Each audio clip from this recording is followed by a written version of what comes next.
Assalomu alaykum, pazandoqlar o'z kanaliga xush kelibsiz. Inshaalloh bugun sizlar bilan birgalikda olchalik kompot yopamiz. Hozir kompot yopish sezoni, hamma har xil usulda yopadi. Men har xil mevalardan aralashtirib yopaman. O'z kompot yopish usulimizni sizlar bilan bo'lishmoqchi bo'ldim.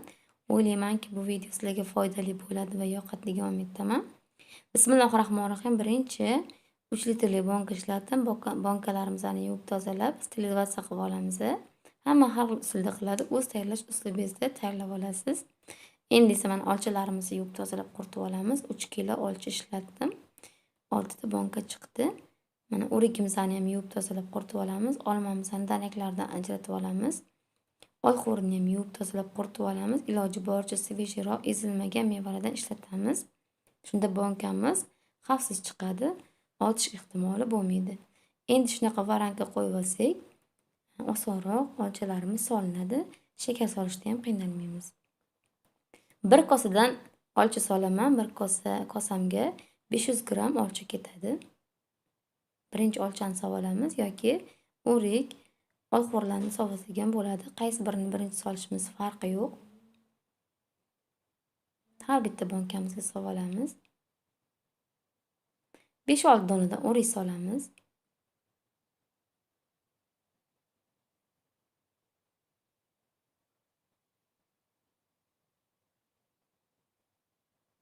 Olxo'ri solamiz 4, 5, 6 donadan.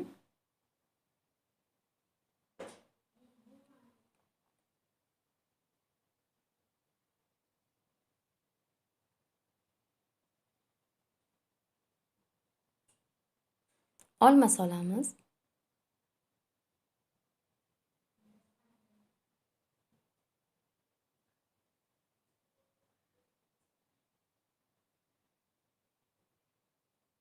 Katta piyolada 1 piyoladan shakar solaman.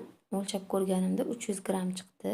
Agar sho'rteroq xohlasangiz kamroq solasiz. Har bitta bankamizga solib olamiz.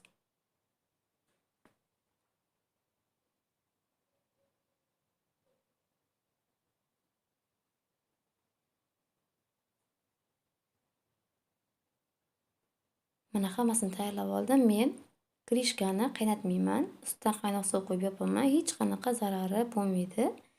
Bankalarim otmaydi ham, juda ham yaxshi chiqadi. Xohlasangiz qaynatib olsangiz ham bo'ladi. Qaynoq suvga solib, mana shunaqa bir chayib, bankamizni qopqog'ini yopib olamiz.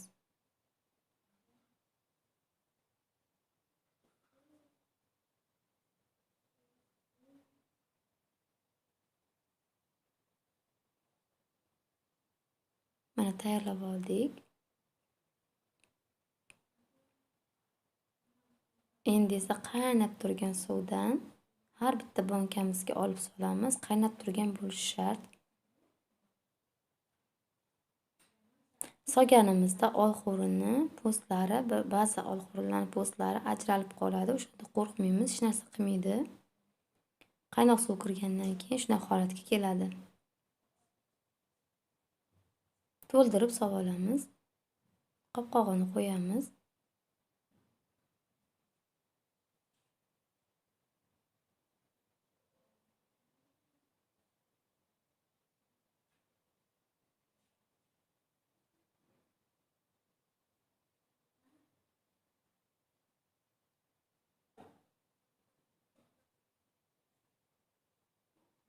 Mana hammasini tayyorlab oldik. Endi yaxshilab banka yopqichida yopib olamiz.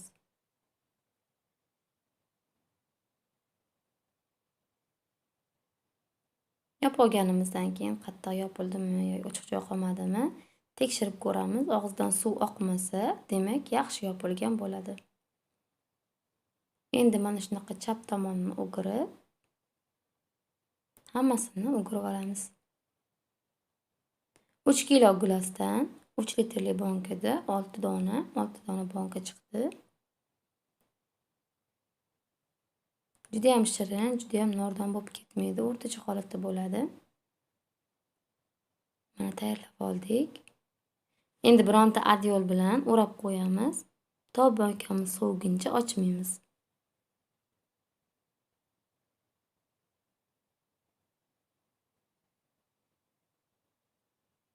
Mana shunaqa holatda o'rab qo'yamiz.